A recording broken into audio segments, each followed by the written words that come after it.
सबैभन्दा पहिला ट्राभल डकुमेन्टहरुबाट सुरु गरौँ। अब कुरा गरौँ युटेन्सिल्सको बारेमा। के भाँडाकुँडाहरु उतैबाट लिएर आउनु भयो भने तपाईको लागि फाइदाजनक हुन सक्छ। अब आउँछ मुख्य कुरा कपडाहरु, तपाईलाई थाहा नै होला। र अब कुरा गरौँ केही मिसलेनियस प्रोडक्ट्सको बारेमा। नमस्कार, म सुदिन र तपाईहरु सम्पूर्णलाई यो नयाँ भिडियोमा हार्दिक स्वागत छ। प्रिभियस भिडियोमा मैले तपाईहरुसँग यदि तपाई युके आउँदै हुनुहुन्छ एज एन इन्टरनेशनल स्टुडेन्ट भनेदेखि चाहिँ के कति कमाउन सकिन्छ त भन्ने बारेमा एउटा रफली फिगर आउट गरेर एउटा भिडियो बनाएको थिएँ। र आजको यो भिडियोमा चाहिँ म तपाईहरुसँग तपाई युके आउँदाखेरि चाहिँ के सामानहरु ल्याउनु पर्दछ र ती ल्याएका सामानहरु कुन लगेजमा राख्ने भन्ने बारेमा पनि कुरा गर्नेछु। र भिडियोको लास्टमा एउटा बोनस टिप राखेको छु जुन चाहिँ तपाई फर्स्ट टाइम ट्राभल गर्दाको लागि एकदमै हेल्पफुल हुन्छ। त्यसकारणले भिडियो अन्त्यसम्म हेर्नु होला। र धेरै कुरा नगरिकन सिधै भिडियोको मुख्य विषयवस्तुतर्फ प्रवेश गरौँ।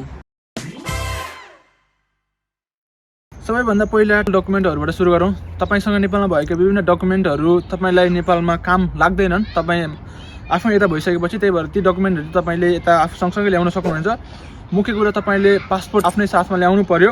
त्यस्तै कपल अफ पासपोर्ट साइज फोटोहरु तपाईले ल्याउन सक्नुहुन्छ। एकदमै महँगो हुन्छ यहाँ पासपोर्ट साइज फोटोहरु निकाल्नको लागि पनि 5 पाउन्ड तिर्नुपर्छ 12 वटा फोटोको लागि। नेपालमा कम्पेरिजनमा अलिकति सस्तो नै हुन्छ। त्यस्तै तपाईसँग भएका विभिन्न एजुकेसनल सर्टिफिकेट्सहरु, त्यस्तै अरु तपाईसँग केही स्किल सिक्नु भएको छ भने त्यो सर्टिफिकेटहरु अथवा तपाईको केही एक्सपिरियन्स सर्टिफिकेटहरु छन् भने ती पनि ल्याउनु होला। तपाईको जबको लागि हेल्पफुल हुन सक्दछन् ती।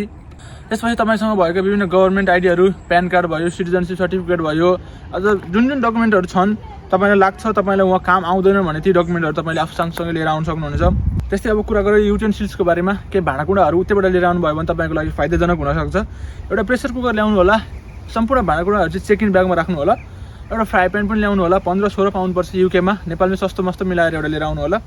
त्यसपछि एउटा प्लेट, स्पुन लगायतको एउटा टेबलमा बसेर खाना मिल्ने एक सेट लिएर आउनु होला तपाईको लागि। र सम्पूर्ण जुन सामग्रीहरु ल्याउनुहुन्छ त्यो चाहिँ माइक्रोवेभ फ्रेन्डली ल्याउनु होला किनकि माइक्रोवेभको धेरै युज हुन्छ। चिसो खानेकुराहरु तताएर स्ट्रेट अवे खान मिल्छ। त्यसपछि मोबाइल फोन त्यो एउटा लिएर आइहाल्नुहुन्छ तपाईले। त्यसपछि युके साइज एडाप्टर लिएर आउनु होला। त्यसपछि एउटा हेडफोन लिएर आउनु होला। यहाँ तपाईले ट्राभल गर्नुपर्ने हुन्छ, काममा जान, युनिमा जान, बस जर्नीमा, ट्रेन जर्नीमा त्यसले धेरै हेल्प गर्दछ। त्यसपछि ल्यापटप लिएर आउनु होला। ल्यापटप तपाईलाई यहाँ चाहिन्छ नै चाहिन्छ। स्टुडेन्ट भिजामा आउँदै हुनुहुन्छ, असाइनमेन्ट गर्नु पर्यो, यावत थोक रिसर्च गर्नु पर्यो, ल्यापटप चाहिन्छ नै चाहिन्छ। म युके गएपछि ल्यापटप नयाँ किन्छु भनेर सोच्दै हुनुहुन्छ भने तपाईको लागि अलिकति गाह्रो हुन सक्दछ किनकि सबै क्यास तिरेर किन्नु भयो भने तपाईसँग ल्याएको पैसा धेरै सकि नै हाल्छ। र यदि यहाँ इन्स्टलमेन्टमा लिन्छु भनेर सोच्दै हुनुहुन्छ भने तपाईसँग इनफ क्रेडिट हिस्ट्री हुँदैन। क्रेडिट हिस्ट्री नभइसकेपछि तपाईले आउने बित्तिकै चाहिँ ल्यापटप इन्स्टलमेन्टमा किन्ने सम्भावना हुँदैन। त्यसकारणले एउटा उतैबाट लिएर आउनु होला। पावर ब्याङ्क ल्याउनु होला। ट्रिमिङ सेट ल्याउनु होला। एउटा ग्रुमिङ सेट ल्याउनु भयो भने चाहिँ तपाईले खर्च धेरै सेभ गर्न सक्नुहुनेछ किनकि यहाँ ब्युटी पार्लर भयो अथवा कपाल काट्न जाने ठाउँहरु भयो अलिकति नेपालको तुलनामा एक्सपेन्सिभ नै रहेको छ। त्यस्तै अब कुरा गरौँ तपाईको पर्सनल केयर सम्बन्धी सामानहरु। मैले सोच्नुहुन्छ होला कि युके गएर सम्पूर्ण सामग्रीहरु किन्छु भनेर, तर नेपाल भन्दा महँगो नै हुने गर्दछ। त्यहीमाथि आउने बित्तिकै सबै सामानहरु यही किन्छु भनेर आउनु भयो भनेदेखि चाहिँ तपाईसँग भएको सबै पैसा सकिन्छ।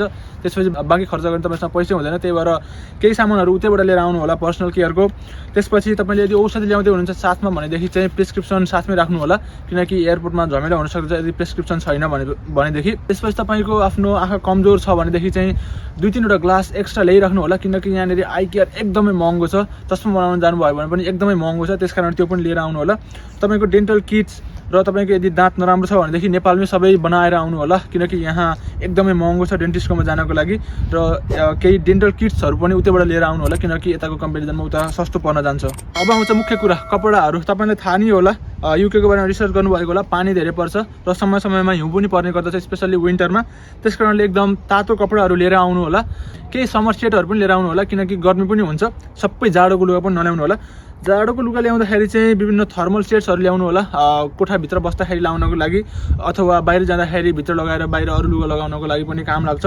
त्यसपछि केही pairs of jeans and trousers लिएर आउनु होला किनकि तपाईले आउने बित्तिकै किन्नको लागि खर्च गर्नको लागि अलिकति अप्ठ्यारो नै हुन्छ। त्यसपछि स्पेशल्ली गर्ल्सहरुको लागि चाहिँ कल्चरल ड्रेसहरु हुन्छ, कुर्ता, साडी, विभिन्न कल्चरल प्रोग्रामहरुमा जानको लागि एकदम युजफुल हुन्छ। यहाँ किन्न खोज्नुहुन्छ भने एकदमै महँगो हुन्छ। Almost 9-10 times expensive rather than Nepal हुन्छ। त्यसकारणले उतैबाट लिएर आउनु होला। 1-2 जोर लिएर आउनु भयो भने तपाईको लागि सजिलो हुन्छ। त्यसपछि जुत्ताको कुरा गर्ने हो भने तपाईले एक जोर जुत्ता लाएरै आउनुहुन्छ भने अर्को 2 जोर चाहिँ लगेजमा लिएर आउनु भयो भने तपाईको लागि एकदमै हेल्पफुल हुन्छ। र जुत्ता चाहिँ वाटरप्रुफ ल्याउनु होला। जुत्ता मात्र नभएर जति सामग्रीहरु तपाईले कपडाहरु ल्याउनुहुन्छ त्यो चाहिँ वाटरप्रुफ ल्याउनु होला। मैले भनिहाले पानी एकदमै पर्छ भनेर। त्यसपछि जाडोको अन्य सामानहरू जस्तो ग्लोभ्स भयो, स्कार्फहरू भयो, त्यो आफूलाई प्रोटेक्ट गर्नको लागि लिएर आउनु होला। एउटा टावल पनि हाल्न सक्नुहुनेछ अरू सँगसँगै, र छाता अथवा रेनकोट लिएर आउनु होला। अब केही मिसलिनियस प्रोडक्ट्सहरूको बारेमा कुरा गरौँ। एउटा ब्याग लिएर आउनु होला पछाडि बोक्नको लागि, एकदमै हेल्पफुल हुन्छ यताउति ट्राभल गर्दाखेरि। त्यस्तै एउटा बेडसिट र एउटा पिल्लो केस पनि लिएर आउनु होला। तपाईँ यहाँ रुममा सर्दाखेरि एउटा कपबोर्ड एउटा बेड बाहेक रुममा केही पनि हुँदैन, त्यस कारणले ती सामग्रीहरू लिएर आउनु होला। र अरू तपाईँलाई चाहिने एक्स्ट्रा केही सामानहरू हुन्छ भने ती पनि हाल्नु होला, किनकि तपाईँले त्यो बिर्सिनु भयो र यता अब नपाउने रहेछ भने तपाईँको लागि त्यो प्रब्लम हुन सक्दछ। त्यस कारणले त्यो पनि कन्सिडर गर्नु होला। र मैले भिडियोको स्टार्टिङमा भनेको थिएँ मैले भिडियोको एन्डमा एउटा बोनस टिप दिन्छु भनेर। त्यो बोनस टिप भनेको चाहिँ तपाईँको जुन ह्यान्ड क्यारी हुन्छ त्यसमा चाहिँ केही रेडी टु इट मिल्सहरू राख्नु होला। तपाईँले सोच्दै हुनुहुन्छ होला प्लेनमा एकदम मिठो मिठो खानेकुरा हुन्छ, एकदम पेट भरेर खान्छु भनेर। त्यो सोच्दै हुनुहुन्छ भने तपाईँ गलत पनि साबित हुन सक्नुहुन्छ। त्यस कारण लामो फ्लाइट हुन्छ, भोकै बस्नु नपरोस्, त्यस कारणले खाना मिल्ने केही सामग्रीहरू तपाईँको लगेजमा राख्नु होला। र अर्को एउटा टिप भनेको चाहिँ जति ब्याट्री भएका सामानहरू तपाईँ ल्याउनुहुन्छ ती सामानहरूलाई चाहिँ ह्यान्ड क्यारीमा राख्नु होला, तपाईँको मेन चेक इन लगेजमा नराख्नु होला। चेक इन लगेजमा राख्नुहुन्छ भने तपाईँले लगेज चेक इन गर्ने बेलामा चाहिँ सम्पूर्ण ती ब्याट्री भएका सामानहरू निकाल्न लगाएर तपाईँको ह्यान्ड लगेजमा चाहिँ हाल्न लगाउँछ, जुन तपाईँको लागि एउटा हेक्टिक प्रोसेस हुन जान्छ। त्यस कारणले त्यो गल्ती नगर्नु होला। र यदि तपाईँ चाहनुहुन्छ एउटा ट्राभल प्लान अथवा एयरपोर्ट गाइड लगायतको एउटा भिडियो हेर्न चाहनुहुन्छ भनेदेखि चाहिँ कमेन्ट गर्न सक्नुहुनेछ, म त्यो भिडियो पनि बनाउनेछु। र आजको भिडियो यति नै रहेको थियो। भिडियो यति बेरसम्म हेरिदिनु भएकोमा धेरै धेरै धन्यवाद। अन्य विभिन्न भिडियोहरू मेरो च्यानलमा छन्, चेक गर्न सक्नुहुनेछ। भिडियो इन्फर्मेटिभ लाग्यो भने भिडियोलाई लाइक गरिदिनु होला, च्यानललाई सब्सक्राइब गरेर बेल आइकन पनि दबाइदिनु होला। र केही क्वेसन छन् भने भिडियोको कमेन्ट सेक्सनमा गएर कमेन्ट लेख्न सक्नुहुनेछ। फेरि भेट्नुहुनेछ अर्को नयाँ भिडियोमा। धन्यवाद।